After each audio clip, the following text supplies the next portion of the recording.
Yuji is back and he's actually honored one level. He's stronger than Sukuna, he's stronger than Gojo. He has shown us piercing blood on a scale of which we've never seen, skill that we've never seen of it. And I cannot exaggerate this, I cannot stress this enough. He is genuinely the strongest character in history. What we saw from this chapter completely proved every single theory I've been making since chapter 2 right, and I am going to scale Yuji completely in this video, talking about everything that he has, because this simple showcase of what we saw this chapter actually is enough to say everything that Yuji can do. Without further ado, let us just begin the chapter. Review, or I guess just talk about this. I'll post a full review tomorrow. For today, I just want to talk about Yuji only, not an official chapter review. Let's just start. Be sure to leave a like on the video, it helps out so much. Thank you very much. And of course, if you haven't already, be sure to subscribe for a ton of consistent and quality Jujutsu Kaisen Modulo content just like this, I assure you. If you love Jujutsu Kaisen Modulo, you're not gonna get subscribing. Alright, but let's just start. So, we saw in this chapter quite a lot of things, potentially Yuji even housing the soul of somebody.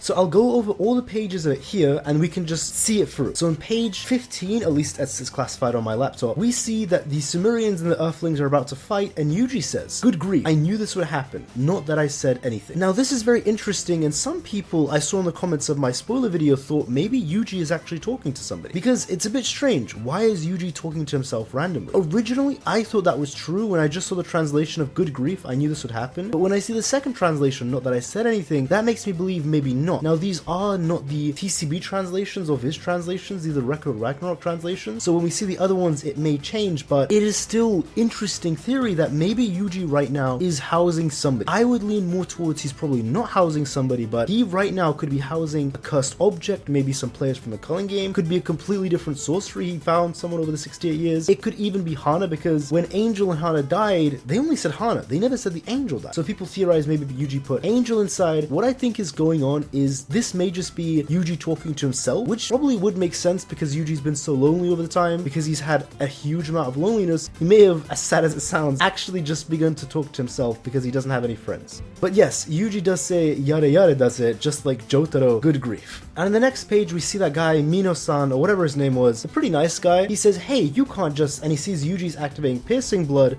And actually, just to point out from the previous page, something that I missed in my spoiler review, mainly because I was just so hyped about it when I saw it in the instant. But yes, Yuji actually does form a ball of blood, so if you look closely at his hands, he forms the blood manipulation orb right there, so that is something we see. And of course, continuing back to page 16, he says, "You are," recognizing it's Yuji. Yuji clasps it in his hands, and he just simply utters very casually, "piercing blood." So there were some theories that maybe this is a technique of one of his brothers, maybe Yuji's doing a special technique and it's not piercing blood, because if it is piercing blood, it means Yuji right now has a level and skill better than that of Sukuna and Gojo. Like, I cannot stress this. What he's done in this chapter is a skill that we've never seen before, and I will stress this actually after I've just finished covering this page. But yes, this isn't a technique of one of his brothers or something, this is just the piercing blood. It's simple as that. We see the technique is fired off and it breaks into the building, and there's dozens of them. Like, you can just see multiple going, and all of them act like homing missiles and each hit their target, and it's adjusted for each person's own cursed energy and strength, and even it just only disarms them. It's not trying to kill anybody. So it goes to show that Yuji isn't a bloodthirsty monster, he really is just here to solve the piece. And then they say, "What the hell?" And in the final page, we see an explosion of blood. Basically, Yuji used so much blood in that tiny orb, and it was casual attack from him. He even says, "Was that too much?" Confirming that what Yuji just did is holding patch, which makes sense because even a piercing blood from a grade 1 would kill any of these guys. I mean, a piercing blood from a grade 1 was able to harm a special grade level sorcerer in Uraume. So from a special grade honored level character, I imagine Yuji's would disintegrate them, like straight turn them to ash. And it seems like even while holding back tremendously just to disarm them, he still overdid it. And that means what we saw was not the best piercing blood he can do. This is just him holding back. And it's so much blood, the building, not a house, not a small building, a massive building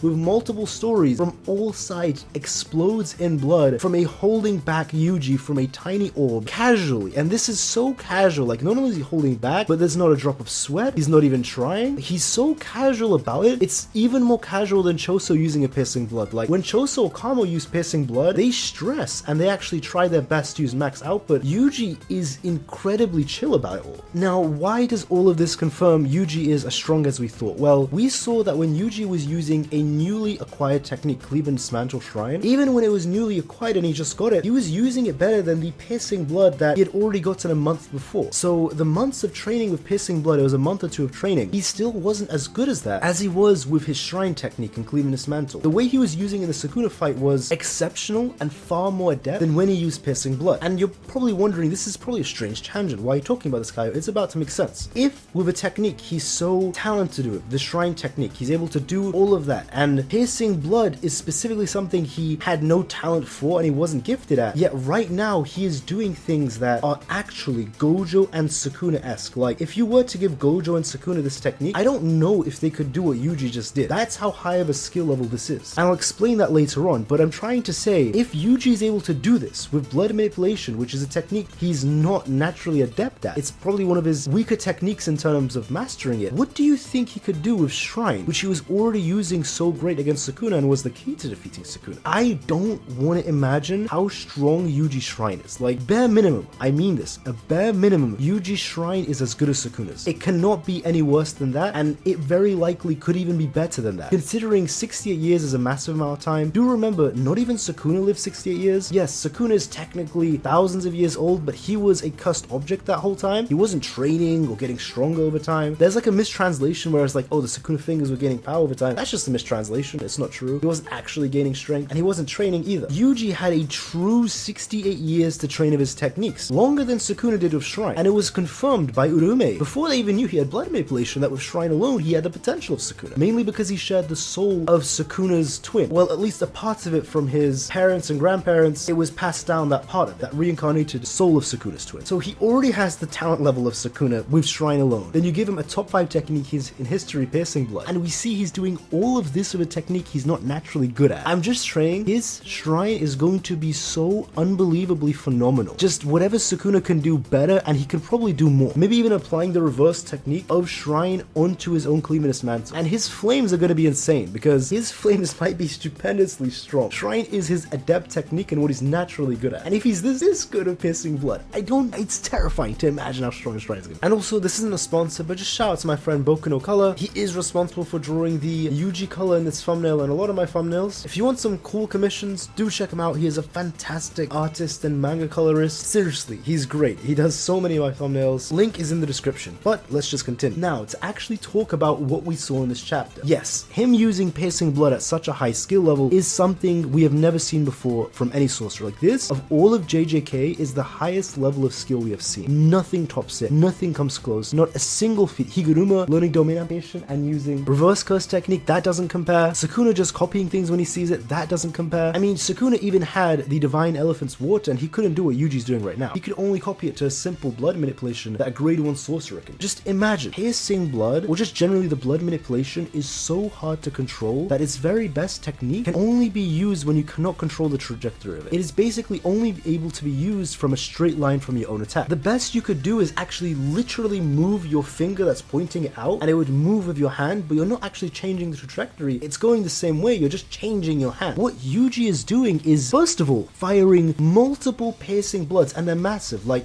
you might not realize how big they are, but I really want you to look closely at this page when they actually explode. The door that they all come out of is the size of a normal person, and each Piercing Blood that comes out of it is way bigger than that, meaning each of these Piercing Bloods is a few meters tall. Like, it's way bigger than the average person, and this is probably what Yuji's only doing so it would fit through the door, and he's holding back. If Yuji, and this is the terrifying part because all of this is confirmed that he's holding back as much as he can, what can he do when he's not holding back? Like, that's what scares me. This all comes from a tiny orb, and he's able to make multiple Piercing Bloods, all far bigger than a regular person. When a normal Piercing Blood, when Choso used it or Narutoshi used it, was not that big. And then at the end of the chapter, we see the actual amount of blood in each of these all together from that tiny orb covers the entire building. Like, it's splurging out of the building from every single window, an explosion of blood that huge. And this is from a tiny orb with him holding back probably a nothing amount of cursed energy. This, like a genuine tiny minuscule amount, because, again, it was confirmed in chapter 258, page 7, that after eating the bodies of his brothers, the death paintings, Yuji gained a body just like that. The death paintings, meaning, quoting Choso right now, that he can actually just convert his own cursed energy into blood, meaning, first of all, he has an infinite supply, but second of all, that is dirt cheap. Like, it costs nothing to do that. Even Choso was able to fill a whole massive room, like a way bigger than a normal room, underground garage with all of his blood when he's fighting Naoya. Just imagine what a special grade level sorcerer can do. And again, the reason I say this is something Gojo and Sukuna can't even do is because what Yuji did is an instant. He sensed all of these specific, like literally the specific cursed energy of everybody, identified everybody through his sensing of cursed energy alone, and perfectly somehow made the piercing blood, each of them specifically hit each target in the place that they're holding a weapon. Like you can see, it only attacks the sorcerers in places that they're holding weapons, meaning it was only used to disarm them. This is an insane level of accuracy because I want to remind you, the strongest grade 1, one of the strongest grade 1s, Choso, could not even change the direction of his own piercing blood. Yuji is able to make his piercing blood, just can't even see the person, go all the way through buildings, through multiple levels, perfectly hit somebody in the perfect spot, and each of these, again, is adjusted for each person's output so that it doesn't just kill them and it can disarm them. Like, it's the perfect amount of damage. And then on top of that, he's doing it with multiple piercing bloods all at the same time. Each of these piercing bloods is all adjusted for each of these sorcerers' outputs. The only way you can say that's not true is if you think all of these sorcerers, all 6 of them, are the exact same level and the exact same refinement. Oh wait, someone just subscribed as I was recording. Why did someone? God damn it. But anyway, as I was saying, the only way you can justify that is if you want to say all of them are exactly the same strength, speed, durability, which is not possible. It's just not possible. Meaning Yuji has adjusted his output for all of them. Like, that is a level of finesse that's unheard of. I just can't even believe Yuji's actually doing this. And he's adjusting each piercing blood for each opponent just from sensing them. He can't see them. And the craziest part of all of this is, imagine everything I said before, and all of the piercing bloods are homing piercing blood, meaning they're tracking their target and following. This is literally a sure hit technique. You cannot dodge this technique. You can try and move fast and move out of the way. It will follow you and hit you. Like, imagine if Yuji's fighting one person alone and he fires off not just a dozen but hundreds of piercing bloods, because that costs nothing for him. All of them at special grade level strength, and Sukuna being able to use one, and I say this in quotes, piercing blood equivalent of the max elephant, was able to damage Gojo and make his skin bleed. What do you think Yuji, who's as strong as Sukuna and Gojo right now, what would happen if Gojo were to get hit by hundreds of these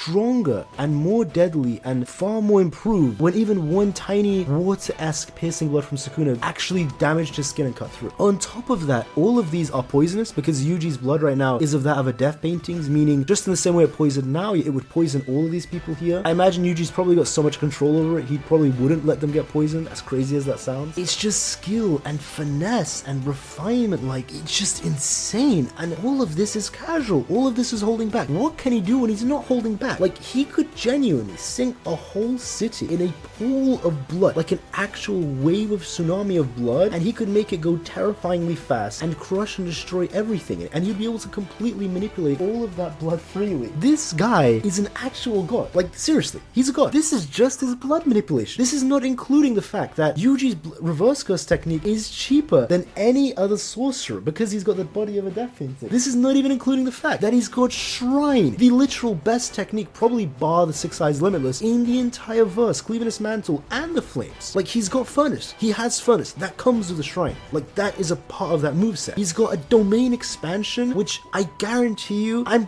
80-90% sure of this, he could probably do an open domain if he wanted to. Because remember, Sukuna performed an open domain in his own body. Who's to say Yuji cannot perform an open domain as well? And even with all that being said, like I said, reverse curse technique being cheaper than that of any other sorcerer in the verse, the only one who's better at Yuji at that, only Gojo. Nobody else, no one else comes close. And the only reason is because Gojo has the 6 Eyes, meaning he has a limited amount of cursed energy, but his 6 Eyes make it so any amount of cursed energy Gojo uses is infinitesimally 0. So he doesn't have an infinite amount of cursed energy, like there's a limited amount, but his usage of cursed energy is infinite. Like, I hope that makes sense. Because of the 6 Eyes makes it so his cursed energy costs nothing to use. That's the only person who beats Yuji in terms of that. Again, his reverse curse technique is infinitely cheaper than Sukuna and Yuta. So Sukuna, even if he spammed it so much, eventually he began to run out. Like, it costs a lot for him. Yuji can turn his own blood into cursed energy, meaning his reverse curse technique, and I quote Choso of this, is dirt cheap. He literally says Yuji can do that as well. Yuji is just like us. Meaning, like, you could destroy his hand and he'll heal it in an instant. instant. And not only can he do that so fast because of the death painting, but also it would cost him no cost energy at all compared to other sorcerers where it would cost a tremendous amount or it would be very hard for him to do. And then like he's got the soul attacks, like he can attack directly your soul and the borders between your soul, and the only people who can heal attacks that attack the soul are only people who are aware of their own outline of their own soul, something we learned from Kaliyan versus Sukuna. And then he can chain black flashes, like he can hit them whenever he wants. And can you imagine, that was only when he was a sorcerer for a couple months. What can he do when he's been a sorcerer for 68 years? How good are his black flashes now? Can he just hit them on command? Like, is he the first person who's probably ever been able to do that? Do you not realize, like, this guy's a beast. This guy is a beast. I knew he was going to be strong. I did not expect this level of skill, refinement, and finesse. This is not me glazing him. Okay, this is me glazing him. This is not me wanking him. I mean, this is me wanking him. Like, I'm writing, right? But it's crazy because I didn't expect this. I didn't expect this. Like, blood manipulation to be this great. I always knew, and I've been saying this for years and years, as a fact, blood manipulation is something that throughout history was able to rival. And somebody subscribed once again as I was recording. I'm getting a lot of people subscribing probably for my new video, but as I was saying, in the past, the three vengeful cursed spirits all rivaled each other and killed each other. Six Eyes Limitless user Sugawara, the Zenin clan head, and the blood manipulation head of the Kamo clan, meaning the blood manipulation has the potential to rival all of them, which made sense because it was a vengeful cursed spirit who was able to reach that level during the Heian era. Because cursed spirits can also convert their own cursed energy into blood, that was probably why that person was so strong, but Yuji has that potential as well, and that's just his blood manipulation, and he's using skill and finesse like an Honored One level character. This guy is a beast. I just cannot wait to see more of him. I hope he fights Dabura or Mahoraga or somebody. I just want to see him fight, man. And the saddest part is, who's gonna come that's actually gonna match him? He would destroy Dabura. Dabura's light speed kicks actually might be pretty interesting to usually match up against. But if he pops his domain, like, what does Dabura do? Seriously, what does Dabura do? But that is all for the video. Please leave a like on the video if you did enjoy it. It helps out so much. It pushes out. Thank you very much. And of course, subscribe for a ton of consistent and quality Jujutsu Kaisen Modulo content just like this. If you love Jujutsu Kaisen Modulo content and Yuji glaze especially, trust me, you're not gonna regret subscribing. But hey, that's all from me. Have a great day, everyone, and take care, guys.